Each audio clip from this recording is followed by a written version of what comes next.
हमारे बीच में केसर सिंह जी हैं। केसर सिंह जी बॉम्बे रहते हैं और इस कार्यक्रम के लिए बॉम्बे से सीधा यहाँ आए हैं। केसर सिंह जी बहुत सामाजिक संस्थाओं से जुड़े हैं और निरंतर उत्तराखंड की सभ्यता संस्कृति को आगे बढ़ाने के लिए निरंतर प्रयास में लगे रहते हैं। उनसे बात करते हैं। केसर सिंह जी, आप बॉम्बे से आए हैं, तो कैसा लग रहा है यहाँ बेंगलोर में? आप इस तरह का बहुत पहला एक कार्यक्रम हो रहा है जो इतना बड़े स्तर पे हो रहा है।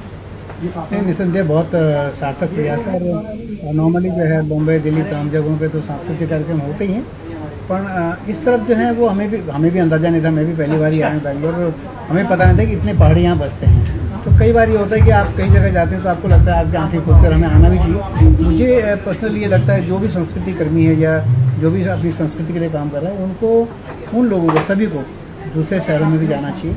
वरना होता ये है कि हम अपने शहर में काम करें, कोई किसी और शहर में काम कर रहा है और वो सालों साल एक दूसरे से संवाद नहीं होता। तो तमाम प्रयास के बावजूद भी अगर हम मिल नहीं पाए तो फिर आपका काम भी अधूरा रह जाता है। तो मुझे लग रहा है कि जैसे मैं भी बॉम्बे से आया हूँ, हमारी कॉथिंग का जो हमारी अपनी टीम है, तो हम भी अपनी टीम के साथ आए तो हमें भी लगा चलो हम एक नए शहर से जुड़े, अपने लोगों से जुड़े, शायद जो सालों साल नहीं जुड़े, तो अब जाकर इस बहाने जुड़ना हुआ। तो मुझे लगता है ये जो हमारा जो भटकंती है, इस भटकंती को बड़ा दायरा मिलना चाहिए और बड़ा इसका कैनवास और बड़ा होना चाहिए, ताकि संवाद बढ़ेगा तो शायद हम कुछ और बेहतर कर पाएंगे। किसी भी आप बॉम्बे में बहुत बड़ा कार्यक्रम करते हैं, लगभग 3-3 दिन, 4-4 दिन का कार्यक्रम होता है, तो आपको क्या लगता है कि इससे हम वहाँ के लोगों को अपनी संस्कृति के साथ जोड़ पा रहे हैं? ठीक है, ऐसा कि जब हमने बॉम्बे में कार्यक्रम शुरू किया तो हमारा ये 13वां साल है जो है, और जब हमने कार्यक्रम शुरू किया था हमने 2 दिन का कार्यक्रम शुरू किया था, क्योंकि हमें भी अंदाजा नहीं था कि जो हम करने जा रहे हैं, और बॉम्बे जैसे शहर में जो अति व्यस्त शहर है और जो आर्थिक राजधानी है जहाँ लोग अर्थ के पीछे ज़्यादा दौड़ते हैं, तो हम सामाजिक सरोकारों को लेकर जब आगे बढ़े तो हमें अंदाजा नहीं था कि लोग किस तरह रिस्पॉन्ड करेंगे। तो जब हमने इसे 2008 में शुरू किया, 2 दिन का कार्यक्रम किया, तो लोगों ने प्रतिसाद दिया। उसके बाद हमने जो है आगे उस काफिले को आगे बढ़ाया, फिर चला काफिला। तो हम कम से कम जिस मुहिम को, जिस थॉट के साथ आगे बढ़े थे, हमारा अंतिम मकसद ये था कि इतने दूर पहाड़ को छोड़कर जो लोग बॉम्बे किनारे पहुंच गए और इतनी लंबी दूरी में संभव नहीं कि लोग पहाड़ से कनेक्ट कर पाएँ। तो जिसको कनेक्ट करना उस तभी संभव जब हम एक दूसरे को वो सारे लोग मिले आपस में, जो पहाड़ आते हैं जाते हैं या जिन्होंने पहाड़ छोड़ रखा है। जब वो संवाद नहीं करेंगे, जब तक उसके अंदर मंथन नहीं होगा, तब तक वो भावनाएं उभर कर नहीं आएंगी। तो हमने उसको जोड़ा, हमने कई लोगों को जोड़ा, बहुत सारे लोग जिन्हें हम जानते भी नहीं थे, बहुत ऊंचे अच्छे पदों पर बैठे हुए हैं, अच्छा कारोबार कर रहे हैं, फिल्म उद्योग में बहुत ऊंची जगहों पर बैठे, उन सारे को हमने क्या किया, हमने वो आम और खास को कनेक्ट किया। जो आम लोग हैं उनको लगता था कि हमारा एक्चुअली वो कैनवास बना ही नहीं, हम बहुत गरीब लोग हैं, उसके अंदर कॉन्फिडेंस की कमी थी। तो वो जो खास लोग थे उन्हें ये नहीं लगता था कि इतनी बड़ी संख्या बॉम्बे में पहाड़ी लोग बसते हैं। तो जब हमने उनको आमने सामने करवाया, जब वो आम लोग आए, जब वो खास लोग आए, जब एक मंच पे खड़े हुए, तो उसका कैनवास बहुत विस्तृत हुआ। लोगों को लगा हम तो इतनी बड़ी संख्या में रहते हैं। तो जब आपको संख्या का अनुभव होता है, जब आपको लगता है आप बृहद संख्या में बसते हैं, तो आपके अंदर नया जोश आता है, आपकी रचनात्मक ताकत बहुत ज़बरदस्त बढ़ जाती है, आपकी ऊर्जा बढ़ती है और आपके बहुत सारे सामाजिक स्तर पर बहुत सारी चीज़ें उथल पुथल होती हैं। तो इस पूरे 13 साल, जो हमारा 13वां साल, इस 13 साल के दौर में ये हुआ कि हमने उन जब लोगों को जोड़ा, तो जोड़ने से ये हुआ कि बहुत सारे लोग आपस में कारोबार करने लगे, बहुत सारे लोग जो है जब भी यहाँ वहाँ कहीं अगर चले भी गए तो एक दूसरे के संपर्क में रहने लगे, हौसला अफजाई करने लगे। तो मुझे लगा वो सामाजिक ही नहीं, वो आर्थिक पटल पर भी आपको लाभ देता है, राजनीतिक पटल पर भी आपको प्रमोट करता है। तो ये बहुत ज़रूरी है कि समाज में उन सारे वर्गों को एक साथ एक मंच पर आना चाहिए। वो हमने भी किया, वो यहाँ इस शहर में भी, बेंगलोर में भी हो रहा है, दिल्ली में भी हो रहा है, जयपुर वाले बहुत अच्छा कार्यक्रम करते हैं, चंडीगढ़ का तो अपना रूबा भाई वो बहुत ही बेहतरीन करते हैं। तो बेसिकली मूल चीज़ ये है कि हम चूँकि एक दूसरे को जानते नहीं हैं, तमाम मेहनत करने के बावजूद भी कहीं ना कहीं चीज़ें रह जाती है। तो मुझे लगता है ये जो हमारा एक दूसरे को कनेक्ट करे, शहर टू शहर कनेक्ट करने का जो एक कोशिश है, वो आगे बढ़ना चाहिए।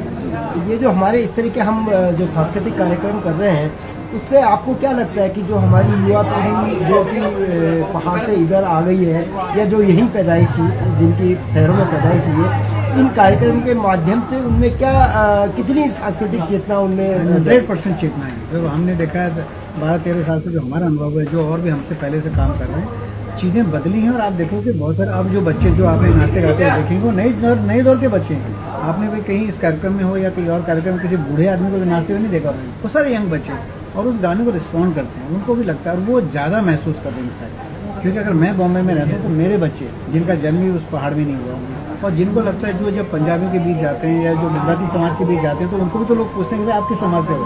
तो तब उनको महसूस होता है कि हमारी आइडेंटिटी तो है ही नहीं। कि मैं जब उत्तराखंडी कहता हूँ तो मेरे को 10 सवाल लोग पूछते हैं, और अगर कोई आदमी बंगाल का आदमी जो कहता है कि ये बंगाल का है या राजस्थान का, तो उसको तो 10 सवाल नहीं पूछते, क्योंकि वो उसकी आइडेंटिटी से पूरी तरह परिचित होता है।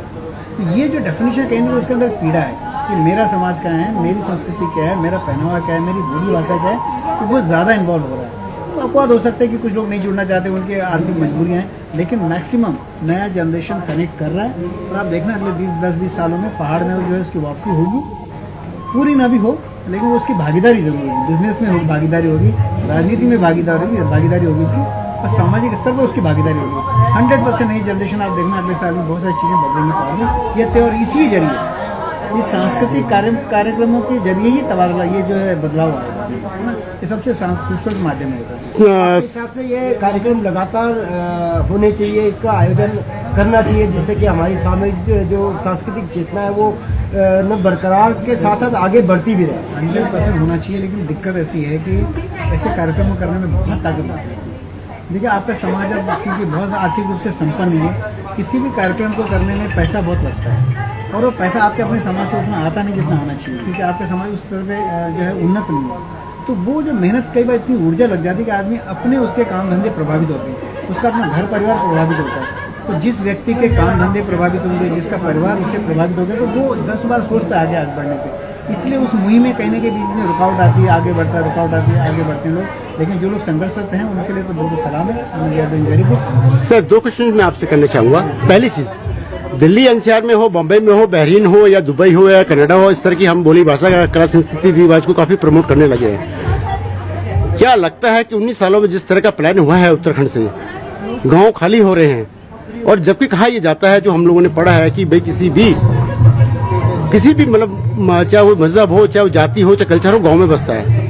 गांव खाली होने में क्या लगता है कि शहरों से हम बचा पाएंगे इस चीज को? नहीं, देखिए ऐसा ना, देखिए गांव ऐसा एक पलायन जो है ये कोई नई बात नहीं है। ये हर राज्य में, आप गुजरात में चले जाइए, राजस्थान में चले जाइए, किसी प्रदेश में वो आदमी खानाबदोश है, वो यहाँ से वहाँ शिफ्ट होता है अपनी जरूरतों के हिसाब से। आदमी कहीं ना कहीं, आज हम बेंगलोर में जो लोग आए हैं, तो बेंगलोर में भी लोग कहाँ से चल के आए, यहाँ दक्षिण भारत के राज्य में पहुंचे हुए, वो आपको कहीं ना कहीं दौड़ाती है, वो दौड़ाएगी, 7 समुद्र पार भी चलेगी। हमारे और जो बाकी लोगों में जो बुनियादी अंतर है पलायन को लेकर, सिर्फ इतनी तकलीफ हुई कि हमने जो छोड़ा, हमने पीछे पलट के नहीं देखा, हम पूरे कुर्बा उठा के लेकर चले गए, वहीं बस गए। उसकी वजह भी थी, उसके लिए कोई दोषी नहीं है। उसकी वजह सिर्फ इतनी है कि आपने इतनी पीड़ा झेली पहाड़ में रहकर के, आपको लगता है मैं इस पीड़ा से कब बाहर निकलूंगा। अगर थोड़े भी सुख के दिन होते तो आदमी क्या करता, 4 लोग गांव में रखता, 4 लोग बॉम्बे चले जाते या दिल्ली चले जाते। आदमी ने छोड़ा, इससे पीछा छोड़ो।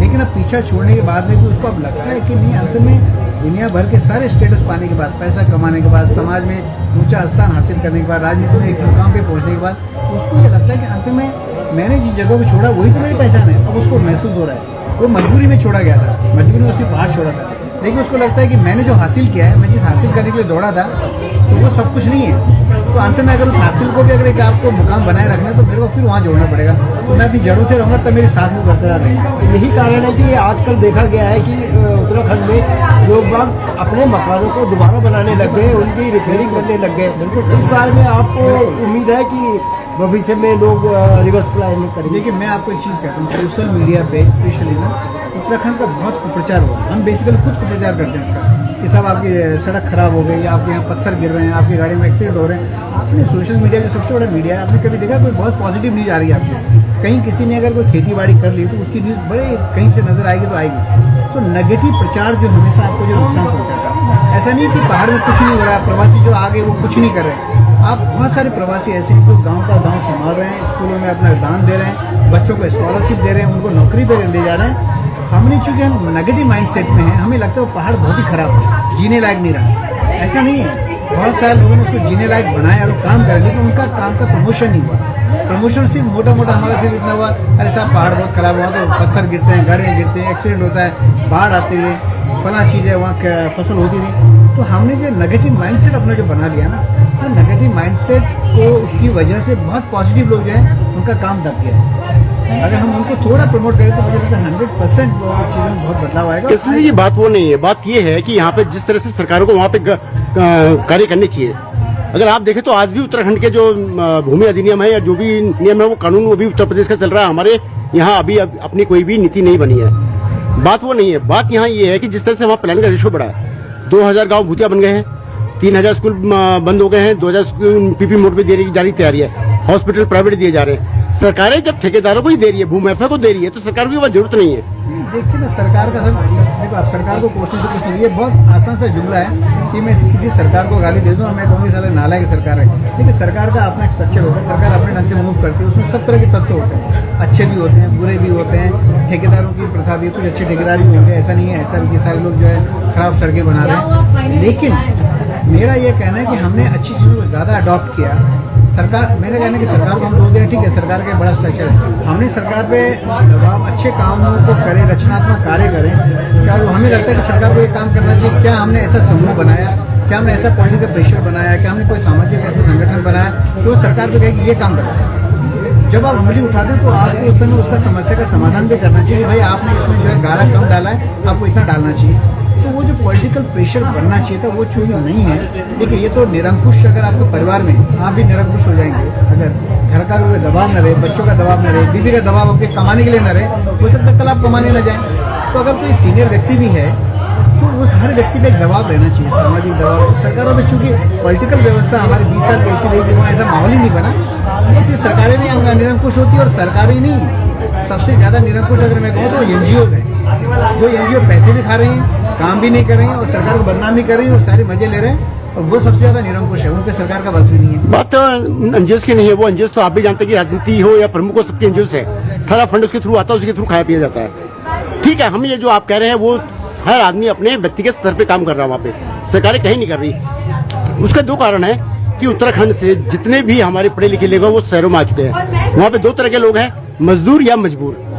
वो सिर्फ ये कहते हैं कि भैया हमने दिन काटने से काट लिया, अब आप देखो। तो हमारे यहाँ किस तरह की संस्थाओं का इस तरह का ऐसा क्यों नहीं रोक जा रहा कि हम जहाँ भी हैं अपने कला संस्कृति रिवाज को बनाने के लिए काम तो कर रहे हैं, लेकिन पहाड़ों की तरफ भी सोचे, वहाँ भी एक दबाव बनाया जाए।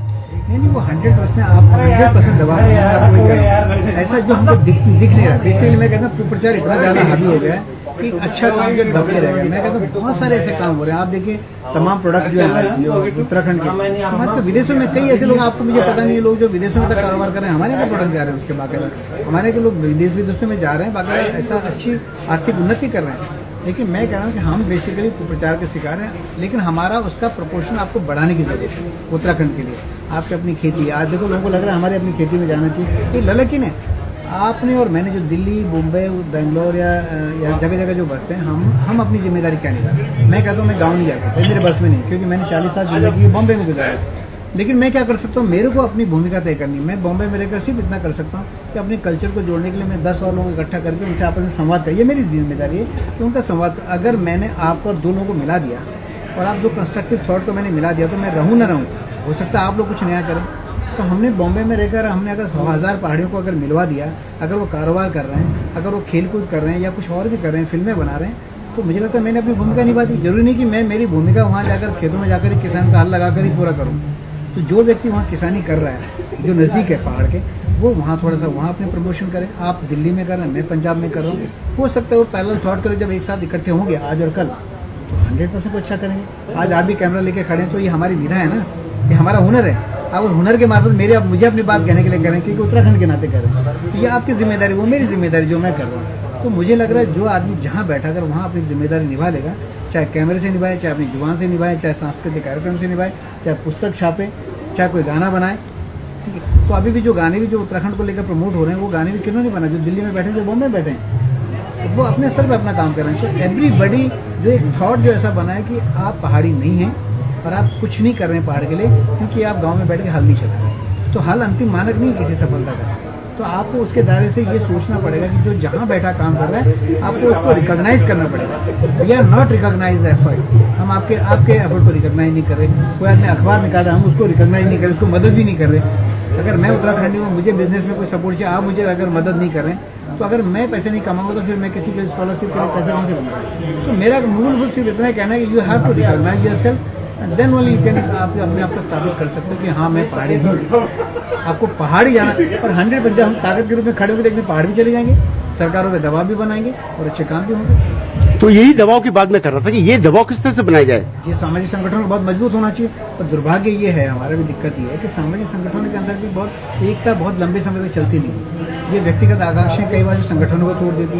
एक बार मैं ऐसे कई कार्यक्रमों का गवाह हूँ जहाँ लोगों ने बहुत अच्छा किया, पर अनफॉर्चुनेटली जो निजी जो मतभेद थे वो इतने ज़्यादा उभर गए। तो हमारे अंदर इतनी ज़्यादा खुददारी है कि हम तो कहते हैं कि 1 करोड़ को लात मार के निकल जाए अगर किसी ने हमारे को 2 शब्द बोल दिया, तो वो खुददारी बड़ी खतरनाक किस्म की होती है, वो एक नेगेटिव दौर में ले जाती है। तो वो जो चीज़ें हैं, इसलिए हम लोग बिजनेस नहीं कर पाते, क्योंकि बिजनेस करने के लिए बहुत सारी चीज़ों को आपको जो है मैनेज करना होता है। तो निशान बिजनेस के ऊपर हमें नहीं चाहिए हमारा पैसा। ये जो थॉट प्रोसेस ये बदलेगा, इट विल टेक टाइम। जो बच्चा पढ़ रहा है, जो डॉक्टर बन रहा है, जो इंजीनियर बन रहा है, जिसके पीछे माँ बाप ने बहुत पैसे लगा दिए, तो वो धीरे धीरे डाइल्यूट होगा और उस व्यवस्था के साथ चलेगा और फिर अपने तरक्की के अलग रास्ते ढूंढेगा। हम जैसे अनाड़ी नहीं होगा कि नहीं साहब नहीं भाई पैसे नहीं, पैसे तो चाहिए ना भैया, कार्यक्रम करने के पैसे चाहिए, बच्चों को पढ़ाने के लिए पैसे चाहिए, घर बनाने के लिए पैसे चाहिए। तो आप कहते हैं कि सर मुझे वही नहीं चाहिए, मेरी खुददारी लेकर इतना भी क्या करोगे आप छोटी छोटी बातों पर।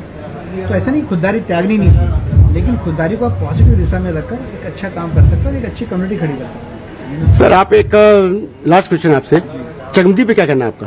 इसमें 100% होना चाहिए। वो तो देखिए सर, मैं तो पहाड़ में रहा हूँ ना, अब मेरा एक खेत यहाँ है, मेरा एक, अब इतने छोटे छोटे टुकड़ों लेकर हम क्या करेंगे? अगर एक जगह मिले तो आदमी अपना मकान बना ले, कुछ दुकान बना ले, कुछ और तो करिए। जब एक जगह जिसको नहीं, मैं वही बात करता, क्योंकि हम लोग कम से कम नहीं है तो दिल्ली से 96 के बाद शायद हमने चकबंदी अभियान शुरू किया था, आप जानते भी हो, और लेकिन कोई संस्था कहीं से भी कोई सपोर्ट नहीं करती है। ये नहीं सपोर्ट नहीं करना, आपको एक बताइए, इसका मतलब ये है कि हमको पता ही नहीं। आप पूछ लीजिए पहाड़ियों के लोगों को चकबंदी का अर्थ ही पता नहीं है। मतलब यह है कि आपके लोगों तक बात पहुंचाने का कहीं ना कुछ कमी रह गई, कुछ खामी रह गई है। ये हमारा अपना दोष है कि अगर मैं अगर कुछ काम करना चाह रहा हूँ, आप मुझे मेरे साथ में खड़े नहीं, इसका मतलब नहीं दोषी आप हैं कि आप मेरे साथ क्यों नहीं खड़े, इसका मतलब कहीं ना कुछ खामियां मुझ में कि मैं आपको कन्विंस नहीं कर रहा कि आप मेरे साथ चलें। तो मुझे लगा चकबंदी अभियान का जितना प्रचार प्रसार होना चाहिए, जितना जिस तरह से लोगों ने जुड़ना चाहिए, वो कहीं ना कहीं कमी रह गई। वो अभियान भी सफल होगा और बहुत जरूरी अभियान है। नहीं, वो अभियान देखिए चकबंदी के लोग लगे हुए हैं, लेकिन उनकी 2 चीजें हैं, या फाइनेंशियली और घर की। देखिए घर भी चलाना है परिवार के लिए, लेकिन जहाँ पे सरकार से भी हमारी ये बात हुई थी, उन्होंने कहा था कि हम लोग ब्लॉक वाइज मॉडल बनाएंगे, लेकिन वो 2 साल हो गए हैं। उसमें बेचारे जो हमारे बहुत ही बड़े हमारे गवाह थे, हमारे बहुत बड़े भाई, हम जैसे हम कह सकते थे चकबंदी आंदोलन के एक हमारे सारथी थे, वो कोठियाल साहब जी। तो इस तरह से लोग जाते जा रहे हैं, गरीब जी अब इस दशा में है कि वो चल फिर नहीं सकते। तो अब धीरे धीरे आंदोलन फिर ऐसे हो जाता है कि हम लोग सोचते हैं इतने साल हो गए, कोई साथ नहीं दे रहा, साथ हम चाहते हैं, पर हम यही साथ चाहते हैं कि क्या आप बॉम्बे से या दूसरी जगह से इस तरह का हमें सपोर्ट कर पाएंगे? 100% बिल्कुल, और करने चाहिए। लेकिन मेरा वही कहना है कि आपको स्ट्रेटेजी प्लान करनी पड़ेगी। आप अगर उस अभियान को आगे चलाना चाह रहे हैं, जो उसके सूत्रधार हैं, आपको प्लान करना पड़ेगा कि मैं बॉम्बे के बीच के लोगों के बीच कैसे जाऊँ, क्या करूँ, कैसे उनको कन्विंस करूँ। भाई हमने जब कार्यक्रम शुरू किया था तो बहुत सारे लोगों को पता नहीं था करना क्या चाह रहे हैं, क्या कॉन्सेप्ट है। भाई ठीक है, नाचना गाना अपनी जगह है, उसके अलावा आपके क्या एस्पेक्ट है, आप क्या करना चाह रहे हैं। तो पहली बार तो हमने बहुत सारी चीज़ें हमने डिजाइन करके रख दी, उसमें कोई स्टॉल वाला नहीं बैठा, यहाँ नहीं बैठा, कोई बात नहीं। हमने कहा ये मॉड्यूल है, इस मॉड्यूल में आपको क्या काम करना है आप आगे तय करते रहे धीरे धीरे चीज़ें आगे बढ़ी। तो आपको लगातार एफर्ट करने की जरूरत है। अभी जो चकबंदी वाला आंदोलन है, मैं आप बॉम्बे दिल्ली छोड़ दिया, आप बहुत सारे देहरादून के लोगों तक वो बात प्रॉपर पहुंची नहीं है ऐसा। लेकिन इसका मतलब सर देहरादून की अगर हम बात करें, देहरादून में तो अगर आप बात करोगे तो मेरे ख्याल से 10 साल से गाँव नहीं जाते हो। वो बात विडम्बना ये है, क्योंकि जो जितना भी उत्तराखंड का नियर बाय है ना, वो जाता ही नहीं पार। कोटद्वार लगा लीजिए, आप हल्द्वानी लगा लीजिए, अगर इनसे बात करें तो ये तो कभी जाते नहीं ऊपर भी, जब इनकी तो बहुत पास में। और मैं दिल्ली का हूँ, मेरे 4 चक्कर लगते हैं। मैंने बताइए एक्चुअली क्या देहरादून छोटा शहर है ना, उसमें क्या होगा, लोग है ना बहुत ज्यादा सेल्फ सेंटर्ड है। जो मेरा अपना अनुभव है, वो आत्म केंद्रित लोग हैं, जिनको अपने अलावा ज्यादा सोचने की जरूरत नहीं। उन्होंने कहता मैं यहाँ देहरादून में ठीक है। हम जैसे लोग, मैंने कई बार देहरादून में जाकर मैंने कई लोगों को कहा कि आपसे ज्यादा हम ज्यादा बेहतर है, हमारे ज्यादा इमोशंस है, इसलिए हम इतने बड़े कार्यक्रम की रूपरेखा करते हैं, कार्यक्रम में लगे रहते हैं और कुछ और भी करना चाहते हैं, क्योंकि हमें उसका दर्द ज्यादा है। हमसे ज्यादा दर्द उस व्यक्ति का जो लंदन और वहाँ बैठा हुआ है, जापान में बैठा हुआ है। लेकिन मेरा कहना है कि भैया दूर बैठेगा आदमी तभी याद करेगा, आप क्यों नहीं कर सकते, आप तो वहाँ नजदीक बैठे हो ना, आपके अंदर भी होनी चाहिए भावना। आप ज्यादा शहरी हो गए और हम ज्यादा ग्रामीण हो गए, उल्टा हो गया। इनफैक्ट हम रहे शहर में रहे, वो गांव में रह रहे हैं, और हम क्या शहर में रहकर ग्रामीण हो गए, वो ग्रामीण में रहकर शहरी हो गए। इस तरह का पॉलिटिक्स। आप हमारे चैनल वॉइस ऑफ माउंटेन के थ्रू लोगों उत्तराखंडियों को क्या मैसेज दे रहा था? मेरा मैसेज सिर्फ है कि हम जितने भी लोग हैं अपने अपने स्तर पे सब एफर्ट कर रहे हैं, सारे लोग लगे हुए हैं, और हमारा अंतिम मकसद ये है कि जिस पहाड़ को हम छोड़ आए हैं, जिसकी भूमि बंजर हो गई, जहाँ खाली अब बूढ़े और बच्चे रह गए, वहाँ वापसी करना हमारी जरूरत है। हम कितना भी पैसा कमा लें, कितनी भी राजनीतिक ताकत पालें, सामाजिक ताकत पालें, आर्थिक ताकत बन जाए, लेकिन अंत में आप ये साधारण जुमला है कि अगर जड़ों से उखड़ गए तो आपका वजूद मिटना तय है। और मेरा अंतिम यही कहना है कि पहाड़ तक जो अपनी बात पहुंचाने के लिए ये सबसे अच्छे माध्यम, ये सांस्कृतिक आयोजन है, जहां 1000-2000 लोगों को इकट्ठा करते हैं गीत संगीत के बहाने। तो हमारा ये कि खाली गीत संगीत नहीं होना चाहिए उस मंच पर, गीत संगीत के बीच में आप जो पहाड़ के पे जो दर्द रखते हैं वो लोगों तक, वो जो आए हुए लोग हैं, जो जुटे हुए लोग हैं, उनको समझाना चाहिए, उनको कन्विंस करना चाहिए। तो मुझे लगा सांस्कृतिक कार्यक्रम की पूरी रूपरेखा भी ऐसी होनी चाहिए, खाली गीत संगीत की विधा तक न रहे हो मंच, उस मंच पे कुछ इंटेलेक्चुअल आए, कुछ लोग जो उसमें रिसर्च कर रहे हैं पहाड़ को लेकर, वो आए कि पहाड़ में क्या तकलीफें हैं, क्या हो सकता है, क्या नहीं हो सकता है, वो अपनी बात दें। तो उनको प्रेरित किया जाना बहुत जरूरी है, और ये मंच और आपका ये माइक और आपके प्रयास, ये सबसे उपयुक्त साधन है इसलिए। मेरी शुभकामनाएं आपके लिए, और आप बहुत अच्छा करें, और आप भी बहुत हमारी आवाज है, इससे क्या कह सकता हूँ, और मेरी आवाज आगे तक पहुंचाने के लिए बहुत बहुत धन्यवाद। जय उत्तराखंड। पहाड़ से जुड़ी खबरों को वॉइस ऑफ माउंटेन्स आपके लिए लगातार ला रहा है। यदि आपने हमारा चैनल अभी तक सब्सक्राइब नहीं किया तो प्लीज सब्सक्राइब कीजिए, घंटी बजाइए, शेयर कीजिए, कमेंट्स कीजिए और लाइक जरूर कीजिए। देखते रहिए वॉइस ऑफ माउंटेन्स।